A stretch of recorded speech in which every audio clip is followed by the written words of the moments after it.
Hello শিক্ষার্থীবৃন্দ, কেমন আছো সবাই? আজকে দেখব হচ্ছে অনুশীলনী 9.1। গত ক্লাসে সূত্রগুলো নিয়ে আলোচনা করেছিলাম।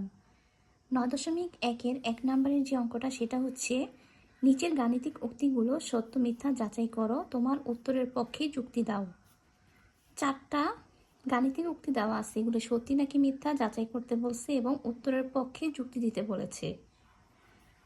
ক নাম্বার হচ্ছে tan a এর মান সর্বদা 1-এর চেয়ে কম।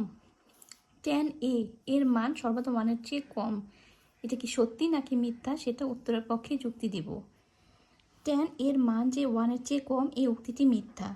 কেন মিথ্যা? কারণ হচ্ছে tan a এর মান -∞ থেকে ইনফিনিটি পর্যন্ত হতে পারে, তো ইনফিনিটি কিন্তু 1-এর চেয়েও বড়।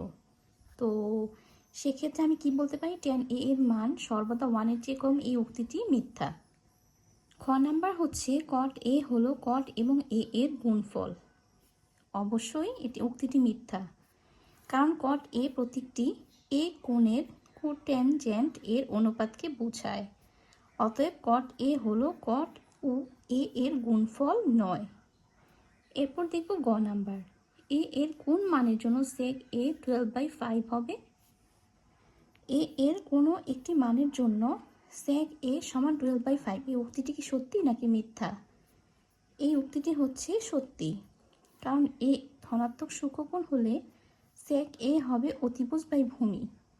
যেহেতু অতিভুজ যে কোনো ত্রিভুজের বৃহত্তম বাহু, তাই sec a এর মান সর্বদা 1 অপেক্ষা বড়ই হবে।